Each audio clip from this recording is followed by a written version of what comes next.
और मौसम विभाग ने राज्य के कई हिस्सों में आज और कल हल्के से मध्यम दर्जे की बारिश होने की जताई संभावना, वज्रपात से बचने की अपील।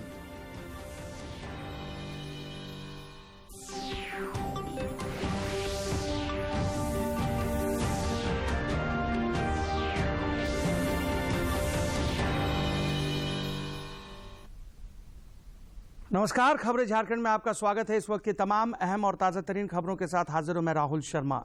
समाचारों में आगे बढ़ने से पहले ये संदेश। देश भर में 18 वर्ष से अधिक आयु के सभी लोगों के लिए सरकारी केंद्रों में निःशुल्क टीकाकरण अभियान चलाया जा रहा है। दूरदर्शन आप लोगों से अपील करता है कि कोविड रोधी टीका जरूर से लगवाएं। कोरोना महामारी के प्रति कोई भी लापरवाही न बरतें। जब तक आवश्यक न हो घर से बाहर न निकलें और इन आसान उपायों का पालन करें। मास्क लगाएं, 2 गज की दूरी सुरक्षित तरीके से बनाए रखें, बार बार हाथ धोएं और चेहरा साफ रखें। कोविड से संबंधित जानकारी और मार्गदर्शन के लिए राष्ट्रीय हेल्पलाइन काम कर रही हैं। इनके नंबर हैं 011-2397-8046 और 1075। इसके अलावा राज्य हेल्पलाइन नंबर 104 डायल कर समस्या का त्वरित समाधान किया जा सकता है। और अब समाचार विस्तार से। केंद्रीय मंत्रिमंडल ने कल वित्तीय वर्ष 2021-22 के लिए 23,123 करोड़ रुपए की एक नई योजना भारत कोविड-19 आपात प्रतिक्रिया और स्वास्थ्य प्रणाली तैयारी पैकेज चरण 2 को स्वीकृति प्रदान कर दी है। कल शाम नई दिल्ली में कैबिनेट की बैठक के बाद केंद्रीय स्वास्थ्य मंत्री मनसुख मांडविया ने बताया कि इस स्कीम का लक्ष्य स्वास्थ्य प्रणाली में तेजी लाना है ताकि उसे वायरस का शीघ्र पता लगाने, उसका फैलाव रोकने और उस पर नियंत्रण करने के लिए तत्काल उपाय करने में सक्षम बनाया जा सके। भविष्य में ऑक्सीजन की क्राइसिस ना खड़ी हो, उसके लिए क्या करना चाहिए? सभी स्टेट के साथ विस्तार से कंसल्टेशन हुआ। क्रिटिकल मेडिसिन की कोई किल्लत ना हो, उसके लिए भी व्यवस्था भविष्य के लिए बनाने के लिए, और भविष्य में बच्चों में कोविड का फैलावा हो तो उसके सामने हम कैसी व्यवस्था करें, एक कुल मिला के ये सारे विषय को जोड़ के ये पैकेज बनाया गया है। पैकेज को जुलाई से मार्च के बीच 9 महीनों में लागू किया जाना है। टेलीमेडिसिन और टेली कंसल्टेशन के लिए भी व्यवस्था की गई है। नर्सिंग स्टूडेंट, रेजिडेंट डॉक्टर की सेवाएं भी लेने का प्रावधान किया गया है। 736 जिलों में बच्चों की आईसीयू बनाने का इंतजाम किया जा रहा है। पीएचसी और सीएचसी के स्तर पर 2,44,000 बेड निर्माण की भी व्यवस्था और प्रावधान पैकेज में किए गए हैं। 20,000 आईसीयू बेड्स के निर्माण की व्यवस्था की गई है। इनमें से 20% बच्चों के इस्तेमाल के लिए व्यवस्था किए जाने का प्रावधान है। राज्य और जिला स्तर पर 1 करोड़ की दवाओं के बफर स्टॉक रखने की व्यवस्था इस पैकेज में शामिल है। हर जिला स्तर पर 10,000 लीटर की ऑक्सीजन की स्टोरेज क्षमता की व्यवस्था भी की जानी है। सरकार ने किसानों के लिए खरीद मंडियों को और मजबूत करने के लिए उन्हें ज्यादा संसाधन उपलब्ध कराने के लिए बजट में घोषित 1 लाख करोड़ रुपए के इंफ्रास्ट्रक्चर फंड का इस्तेमाल एपीएमसी मंडियां कर सकेंगी। साथ ही सहकारी फेडरेशन और स्वयं सहायता समूह भी इसका इस्तेमाल कर सकेंगे। ये एपीएमसी कर सकेंगी। तो बजट की जो घोषणा थी, मंत्रिपरिषद के निर्णय के अनुसार एपीएमसी भी अब उसके लिए पात्र होंगी और वो इंफ्रास्ट्रक्चर फंड का अपने संसाधन बढ़ाने की दृष्टि से, किसानी के लिए अधोसंरचना उपलब्ध कराने की दृष्टि से उपयोग कर सकेंगे। नारियल की खेती करने वाले किसानों के लिए बड़ा फैसला लेते हुए नारियल बोर्ड में बदलाव करने का फैसला लिया गया। अब बोर्ड का अध्यक्ष गैर शासकीय व्यक्ति होगा और साथ ही कार्यकारी शक्तियों के लिए सीईओ भी बनाया जाएगा। कोकोनट डेवलपमेंट बोर्ड एक्ट 1979 में कुछ अमेंडमेंट्स की गई हैं कि जिसमें चेयरमैन की पोस्ट को लेकर उसकी बजाय उसमें और प्रोफेशनलिज्म आए, नॉन एग्जीक्यूटिव चेयरमैन और सीईओ को बनाने का निर्णय किया गया है। इसमें भी कोकोनट के उत्पादकों को उससे जुड़ी हुई इंडस्ट्री को बल मिलेगा। कृषि मंत्री ने एक बार फिर से दोहराया कि नए कृषि कानूनों के लागू होने के बाद भी मंडियां खत्म नहीं होंगी, बल्कि वो और ज्यादा मजबूत होंगी। सरकार ने कहा कि वो हमेशा बातचीत के लिए तैयार हैं। कानून को रिपील करने के अतिरिक्त कोई भी प्रस्ताव वो लेकर हमारे पास आए, हम उस प्रस्ताव पर चर्चा करने के लिए तैयार हैं। एपीएमसी समाप्त नहीं होगी, ऐसा कानून में कोई प्रावधान नहीं है। एपीएमसी राज्य के कानून के अंतर्गत बनती है और एपीएमसी और सशक्त हो और किसानों के लिए उपयोगी हो, यह मोदी सरकार की प्रतिबद्धता है। लगातार पैदावार भी बढ़ रही है, लगातार खरीद भी बढ़ रही है और दलहन और तिलहन की भी खरीद बढ़ रही है। और जहां के लोग आंदोलन में अधिक हैं, वहां के किसानों को हजारों करोड़ रुपया उनके अकाउंट में इस बार एमएसपी पर खरीद करके पेमेंट किया गया है। मैं आपके माध्यम से किसान यूनियन के नेताओं को यह अपील करना चाहता हूं कि वो गंभीरता से इन सब चीजों पर विचार करें, आंदोलन को समाप्त करें, चर्चा का माध्यम अपनाएं। सरकार चर्चा के लिए तैयार है। कैबिनेट की बैठक के बाद मंत्रिपरिषद की भी बैठक हुई, जिसमें कैबिनेट के साथ ही राज्य मंत्रियों ने भी हिस्सा लिया। कैबिनेट फेरबदल के बाद ये मंत्रिपरिषद की पहली बैठक थी। शैलेंद्र मिश्र के साथ ब्यूरो रिपोर्ट। प्रधानमंत्री नरेंद्र मोदी ने भीड़भाड़ वाले स्थानों पर लोगों द्वारा कोविड के नियमों का पालन न करने पर चिंता जताई है।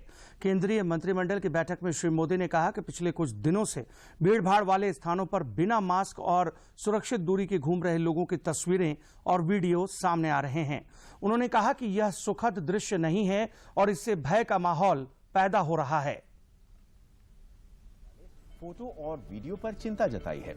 उन्होंने कहा कि लोग बिना मास्क और सोशल डिस्टेंसिंग का पालन किए घूम रहे हैं, जो बिल्कुल भी ठीक नहीं है। प्रधानमंत्री ने जोर देकर कहा कि हमारे कोविड योद्धाओं और अग्रिम पंक्ति के कार्यकर्ताओं द्वारा संचालित वैश्विक महामारी के खिलाफ भारत की लड़ाई पूरे जोश के साथ चल रही है। उन्होंने कहा कि देश की आबादी का पर्याप्त संख्या में लगातार टीकाकरण हो रहा है और ऐसे समय में किसी भी तरह की लापरवाही नहीं होनी चाहिए। उन्होंने कहा एक गलती के दूरगामी प्रभाव होंगे और कोविड-19 पर काबू पाने की लड़ाई कमजोर होगी। पीएम ने कहा वायरस अभी भी लगातार म्यूटेट हो रहा है। साथ ही उन्होंने महाराष्ट्र और केरल में कोविड के बढ़ रहे मामलों पर चिंता प्रकट की।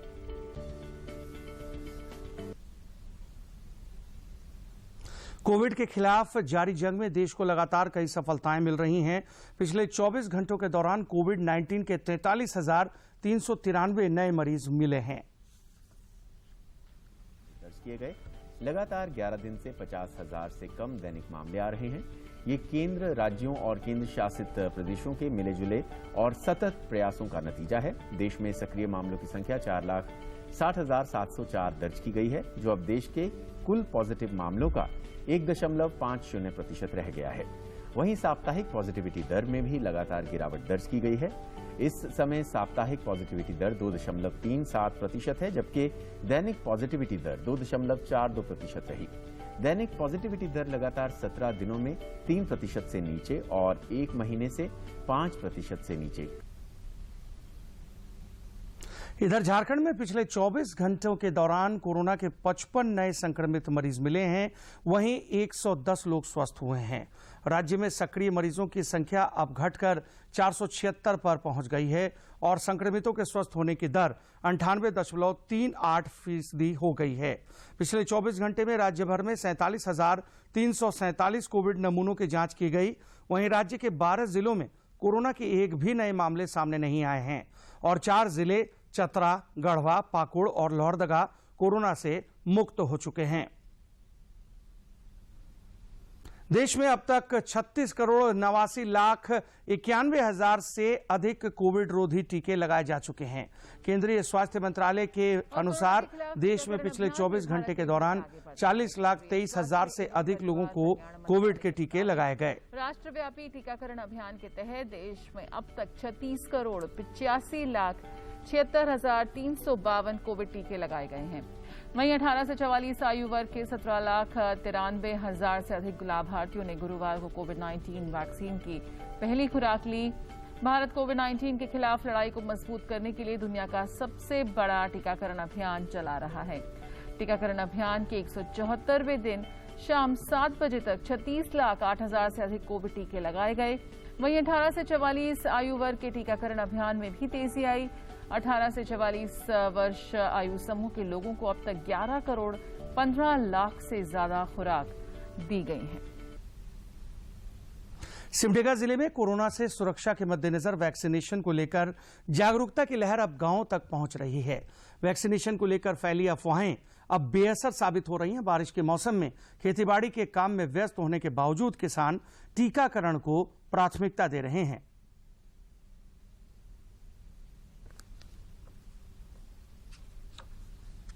सिमडेगा जिले में अब टीकाकरण को लेकर उत्साह साफ तौर पर दिख रहा है। कड़ी मेहनत पर जीविकोपार्जन करने वाले मजदूर भी टीकाकरण को लेकर जागरूक हुए हैं और वे टीकाकरण केंद्रों पर पहुंच रहे हैं। केरसई प्रखंड के कोनो सकेली गांव निवासी मजदूर डेविड तिर्की ने कहा कि खेती बाड़ी के साथ साथ वैक्सीनेशन भी बहुत जरूरी है। और गांव वाला उनके समझा तो कि कोरोना सुई ले है ये जरूरी है, बहुत सख्त जरूरी है। मैं कल परसों ले हूँ है नी, तो ये लेक जरूरी है। वहीं मेरोमडेगा गांव निवासी मजदूर राजेंद्र मांझी ने कहा कि जान बचाने के लिए वैक्सीन लेना बहुत जरूरी है और अपन जान बचाए जरूरी है, वैक्सीन भी ले फिलहाल खेती के काम में व्यस्त किसान जॉन डांग ने कहा कि कोरोना वैक्सीन हमारे शरीर के लिए गार्ड का काम करता है। उन्होंने रांची में कोरोना का पहला डोज ले लिया है और परिवार के सभी लोगों का टीकाकरण कराया है। वैक्सीन है जो एक तो हमारे शरीर ले गार्ड के काम करा। अगल बगल के सबके कहा थी कि तोहरे सब वैक्सीन ले लो, कम से कम एक तो का सुरक्षा के गार्ड एक तो है, इसे के ले लेना चाहिए। सिमडेगा जिले के ग्रामीण क्षेत्रों में लोगों के जागरूक होने से जिले में वैक्सीनेशन की रफ्तार बढ़ी है। लोग वैक्सीनेशन के सहारे कोरोना की संभावित तीसरी लहर का मुकाबला करने के लिए कमर कस चुके हैं। सिमडेगा से मनोज कुमार सिन्हा, मन्नू की रिपोर्ट। कृषि मंत्री बादल ने कहा है कि झारखंड में समेकित बिरसा ग्राम विकास योजना कृषक पाठशाला की शुरुआत की जा रही है। यह योजना 2 भागों में होगी। पहले भाग में राज्य के प्रत्येक जिले में एक कृषि प्रक्षेत्र को समेकित रूप से कृषि के विभिन्न आयामों जैसे उन्नत कृषि तकनीक, उद्यानिक फसलों का बेमौसम खेती, पशुपालन, मत्स्य पालन और सिंचाई की उन्नत व्यवस्था विकसित करते हुए कृषक पाठशाला की स्थापना की जाएगी।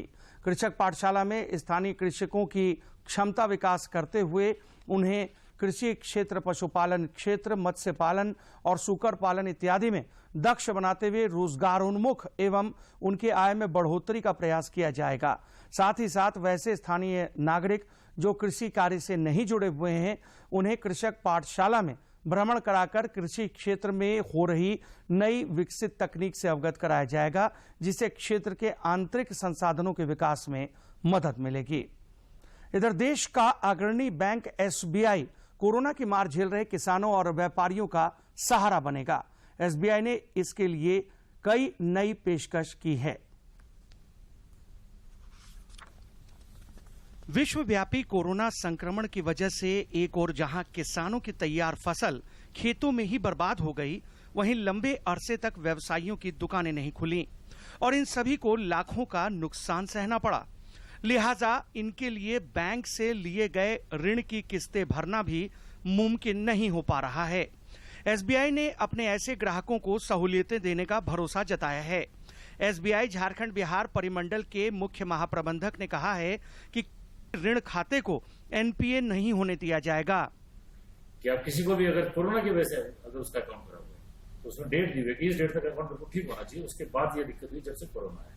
उसके पहले अकाउंट बिल्कुल फर्स्ट क्लास चल रहा है।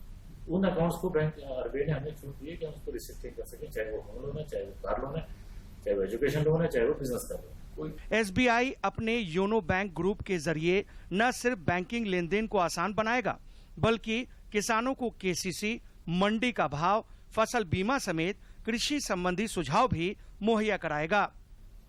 इसके अलावा हमारे पास योनो कृषि है जो कि एक कृषि समाज के लिए, और आने वाले वक्त में आपको बताऊंगा, आने वाले में भी 1-2 साल में हम इस योनो ऐप को कृषि अपने कृषक भाइयों के लिए बहुत अच्छी तरह डेवलप करने वाले हैं, जिसमें उनको मंडी का भाव और कोई भाव और जो और भी उनको जो टेक्निकल एक्सपर्टीज जो उनको एक जरूरत होती है, किस तरह की मिट्टी में क्या लगाएं, इस तरह की जो टेक्निकल असिस्टेंस है उनको वो भी सारा का सारा इस योनो। यही नहीं, एसबीआई ने केंद्र और राज्य सरकार के दिशा निर्देशों पर इनके लिए नई पूंजी की व्यवस्था में हर संभव मदद का भी वायदा किया है। ऐसे ही अगर आपने देखा होगा कुछ दिन पहले अभी झारखंड सरकार ने भी अपनी इंडस्ट्री पॉलिसी लागू करी है, 4-5 दिन पहले की बात है ना। उसमें उन्होंने वेरियस सेक्टर्स के ऊपर सेस दिया है। As a banker I can only assure them कि whatever proposals come to us for this financing whichever doable as per the bank norms we will do that. Jharkhand में एसबीआई की 619 शाखाएं हैं और राज्य के बैंक उपभोक्ताओं में से लगभग 50% इसके साथ जुड़े हुए हैं। ऐसे में विपदा की इस घड़ी में SBI की यह पहल अपने ग्राहकों को काफी राहत देने वाली है। रांची से अवधेश गौतम की रिपोर्ट। झारखंड एकेडमिक काउंसिल जैक ने मैट्रिक और इंटरमीडिएट परीक्षा 2021 का परिणाम तैयार करने के लिए ग्रेस मार्क्स देने का प्रावधान किया है। जैक बोर्ड ने सभी स्कूलों से 13 जुलाई तक आंतरिक मूल्यांकन और प्रायोगिक परीक्षा के अंक पोर्टल पर अपलोड करने का निर्देश जारी किया था। इन सभी अंकों को देखते हुए जैक ने कक्षा 9 और 11वीं में छठे विषय में औसत अंक देने के प्रावधान को मंजूरी प्रदान की है। जैक ने अपने प्रस्ताव में उन विद्यार्थियों को 5 अंकों का ग्रेस मार्क्स भी देने का प्रावधान किया है जो 9वीं और 11वीं के एक विषय में अनुत्तीर्ण रहे हैं। जैक बोर्ड के अध्यक्ष डॉक्टर अरविंद प्रसाद सिंह ने बताया कि इन सभी प्रावधानों के अनुरूप जैक बोर्ड इस माह के अंत तक बोर्ड परीक्षा के परिणाम घोषित कर देगा। समाचारों का सिलसिला जारी रहेगा, लेकिन इस विराम के बाद।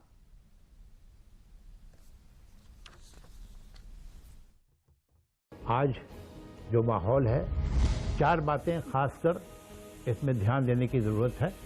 पहला ये कि हमेशा मास्क का इस्तेमाल करें, हाथों का सैनिटाइज करें, 2 गज की डिस्टेंसिंग मेंटेन करें, वो वैक्सीनेशन, ये सबसे ज़्यादा ज़रूरी है कि हर जो झारखंडी है वो अपने आप को वैक्सीन जल्द से जल्द लेकर के अपना टर्म्स आते साथ उसको करें। और यही एक तरीका है जो हम पूरे झारखंड को कोविड के जो है उससे हम पार लग सकेंगे और उससे सक्सीड कर सकेंगे। कोरोना पूरा देश दुनिया में चलल है, इकर से बाचे के चाहिए। सरकार जे 2 टीका निकलाए है, वो टीका का नाम है कोवैक्सीन और कोविशील्ड। ये दोनों टीका तो लेके चाहिए, संगे संगे मास्क पहने के चाहिए और 2 गज कर दूरी बनाए के रहे के चाहिए और घर से बाहरे बेकाम कर वगैरह नहीं जाए के चाहिए।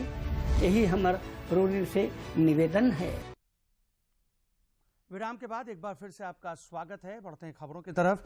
गिरिडीह जिला मुख्यालय से 8 किलोमीटर दूर ब्रह्मडिया कोल ब्लॉक में जल्द ही कोयले का उत्खनन शुरू हो जाएगा। आंध्र प्रदेश की एक कंपनी APMDC ने इस माइंस का लीज ले लिया है। पर्यावरण विभाग से CTO मिलते ही इस परियोजना से उत्पादन शुरू हो जाएगा। गिरिडीह के उपायुक्त राहुल कुमार सिन्हा ने बताया कि इस खनन क्षेत्र में कोयले का उत्खनन शुरू होने से सैकड़ों स्थानीय लोगों को रोजगार मिलेगा। एक प्राइवेट कंपनी कैस्ट्रॉन माइनिंग एजेंसीज को एक्सकेवेशन का लीज ग्रांट किया गया था और 2-3 वर्षों तक यहाँ पर खनन कार्य चला।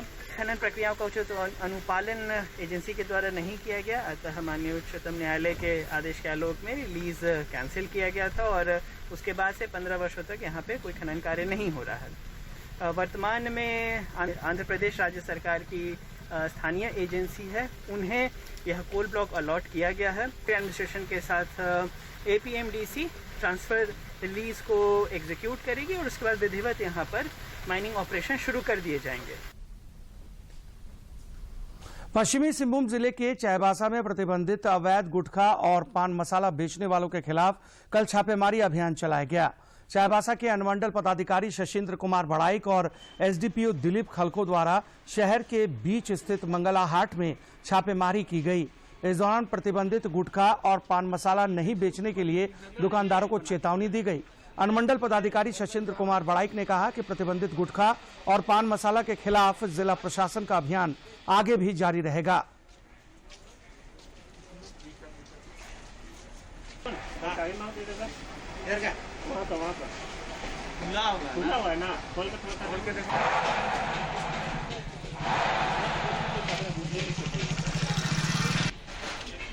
हम लोगों को जो कचरा मंडी जैसे मंगला हाट में जो भी प्रतिबंधित कुछ सूचना के आधार पर हम लोगों ने आसपास के जो दुकानों के द्वारा छापामारी की जा रही है ताकि जो लोग इस तरह का जो प्रतिबंधित जो सामान है उसका बिक्री ना करें। और सरकार का जो निर्देश है कि गुटखा, बीड़ी, पान इत्यादि को बिक्री यहाँ ना हो पाए, उसका खपत ना हो पाए, इसकी एवज में भी हम लोग इस बार छापामारी चली। नक्सलियों के खिलाफ चलाए जा रहे राज्यव्यापी अभियान में हजारीबाग पुलिस को बड़ी सफलता हाथ लगी है। 1 लाख की इनामी महिला नक्सली समेत 3 नक्सलियों ने पुलिस के समक्ष कल आत्मसमर्पण कर दिया। पुलिस अधीक्षक कार्तिक एस ने बताया कि पुलिस के लिए यह एक बड़ी कामयाबी है।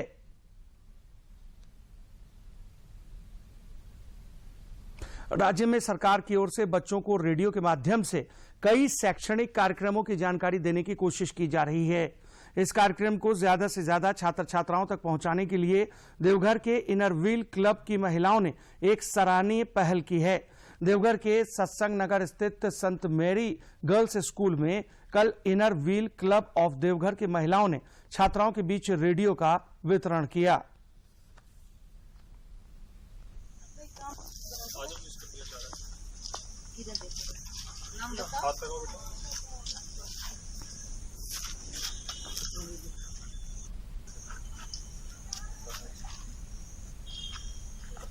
बहुत अच्छा से पढ़ना है, बहुत अच्छा से पढ़ना है।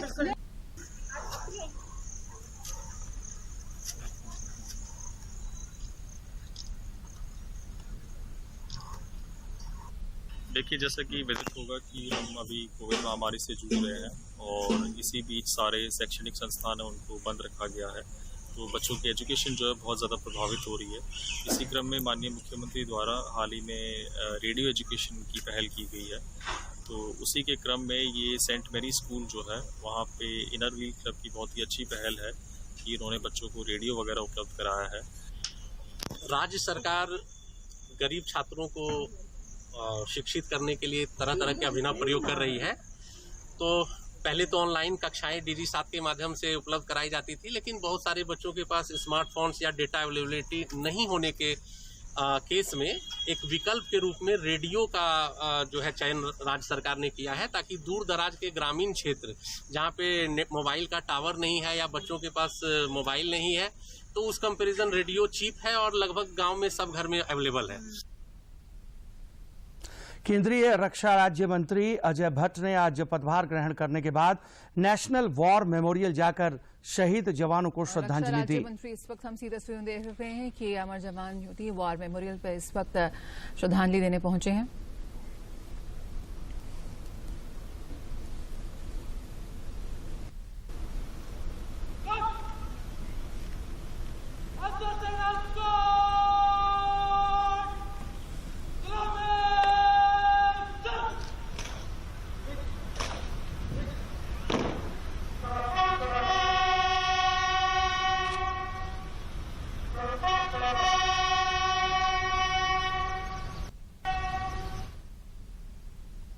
टोक्यो में कोरोना वायरस के बढ़ते मामलों को देखते हुए 22 अगस्त तक इमरजेंसी लगा दी गई है। इमरजेंसी लगाने के बाद आयोजकों ने टोक्यो ओलंपिक का आयोजन बिना दर्शकों के ही कराने का फैसला किया है। पिछले साल स्थगित किए गए टोक्यो ओलंपिक को अब बिना दर्शकों के इस साल कराए जाने का फैसला लिया गया है। गुरुवार को आयोजकों ने इस पर बड़ा फैसला लेते हुए तय किया कि ओलंपिक में दर्शकों को मैदान में आने की इजाजत नहीं दी जाएगी। ये अहम कदम जापान की सरकार टोक्यो ओलंपिक के आयोजकों के ओलंपिक और पैरालंपिक प्रतिनिधियों की हुई एक बेहद अहम बैठक के बाद लिया गया। टोक्यो ओलंपिक के लिए पहला भारतीय दल 17 जुलाई को देश से रवाना होगा। खेल प्रोटोकॉल के मुताबिक एथलीट अपने इवेंट से केवल 5 दिन पहले ही टोक्यो में प्रवेश कर सकते हैं। टोक्यो ओलंपिक में अब कुछ ही दिन शेष बचे हैं और ओलंपिक के लिए भारतीय जल्द ही टोक्यो रवाना हो जाएगा। खिलाड़ियों के उत्साहवर्धन को लेकर प्रधानमंत्री नरेंद्र मोदी उनसे संवाद करेंगे। टोक्यो ओलंपिक में भाग लेने वाले खिलाड़ियों के साथ प्रधानमंत्री नरेंद्र मोदी 13 जुलाई को शाम 5 बजे बातचीत करेंगे। मौसम विभाग ने राज्य के कई हिस्सों में कल और परसों हल्के से मध्यम दर्जे की बारिश होने की संभावना जताई है। रांची स्थित मौसम विज्ञान केंद्र के वैज्ञानिक डॉक्टर अभिषेक आनंद ने बताया कि देश के 4 हिस्सों में मानसून टर्फ बनने से राज्य में मानसून एक बार फिर से सक्रिय हो गया है। विभाग ने इस दौरान मेघ गर्जन के साथ वज्रपात होने की भी संभावना जाहिर की है। विभाग ने वज्रपात की संभावना को देखते हुए लोगों को सचेत रहने को कहा है।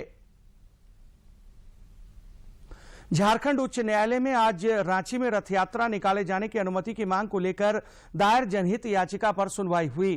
सुनवाई के दौरान प्रार्थी की ओर से पूर्व महाधिवक्ता और वरीय अधिवक्ता अजित कुमार ने अदालत के समक्ष अपना पक्ष रखा। प्रार्थी की ओर से अदालत को बताया गया कि छिन्नमस्तिका मंदिर के मामले में उच्च न्यायालय द्वारा राज्य सरकार के स्तर पर उचित निर्णय लिए जाने का आदेश पूर्व में पारित कर दिया गया था। इसलिए वर्तमान में रांची के जगन्नाथ मंदिर, जहां 300 वर्षों से ज्यादा वक्त से रथ यात्रा निकाले जाने की परंपरा है, इस रथ यात्रा से राज्य भर के लोगों की गहरी आस्था जुड़ी हुई है। इस पर उच्च न्यायालय ने मौखिक टिप्पणी करते हुए कहा है कि वर्तमान स्थिति को देखते हुए यह मामला राज्य सरकार के द्वारा निर्णय लिए जाने योग्य है। यदि सरकार ऐसा निर्णय लेती है कि मंदिर समिति सेवकों के साथ यात्रा निकालने की अनुमति देती है, तो सुप्रीम कोर्ट द्वारा निर्धारित शर्तों के आधार पर ही सरकार ऐसा निर्णय लेने के लिए स्वतंत्र है। केंद्र सरकार ने चालू रबी विपणन मौसम के दौरान अब तक 433 लाख टन से अधिक गेहूं खरीदा है। केंद्रीय कृषि मंत्रालय ने कहा है कि यह पिछले वर्ष की इसी अवधि के दौरान खरीदे गए गेहूं से 11.82% ज्यादा है। न्यूनतम समर्थन मूल्य पर 85,581 करोड़ रुपए के गेहूं की खरीद की गई है।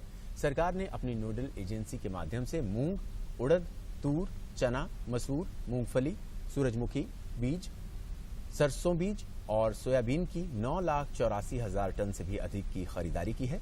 मंत्रालय ने यह भी बताया कि तमिलनाडु, कर्नाटक, आंध्र प्रदेश, मध्य प्रदेश, महाराष्ट्र, गुजरात, उत्तर प्रदेश, तेलंगाना, हरियाणा, ओडिशा और राजस्थान के 6 लाख से भी अधिक किसान इससे लाभान्वित हो चुके हैं।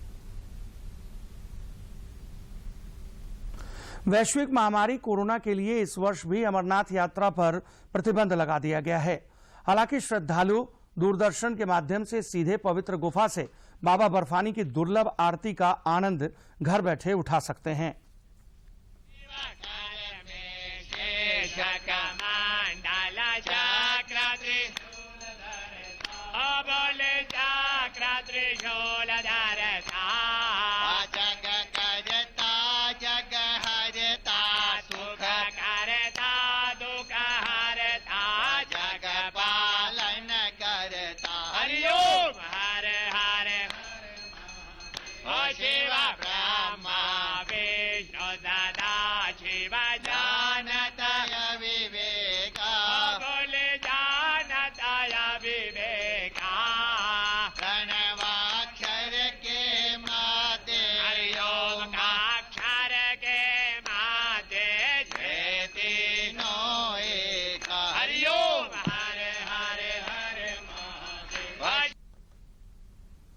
दूरदर्शन झारखंड पर पल पल की खबरों से जुड़े रहने के लिए आप हमारे social media platform Twitter, Facebook और यूट्यूब से जुड़ सकते हैं, क्योंकि खबरों से जितना बाखबर रहना जरूरी है, उससे ज्यादा जरूरी है सटीक, संतुलित और निष्पक्ष समाचार।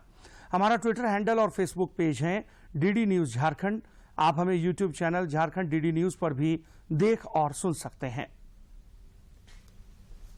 और इसी के साथ इस बुलेटिन में फिलहाल इतना ही। दीजिए इजाजत, लेकिन चलते चलते एक नजर अब तक की हेडलाइंस पर।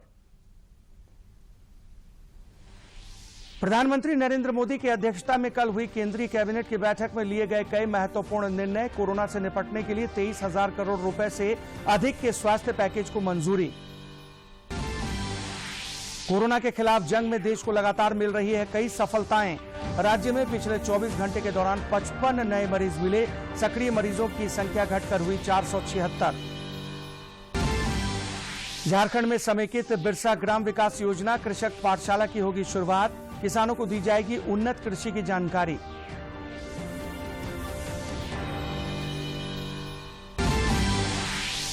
और मौसम विभाग ने राज्य के कई हिस्सों में आज और कल हल्के से मध्यम दर्जे की बारिश होने की जताई संभावना।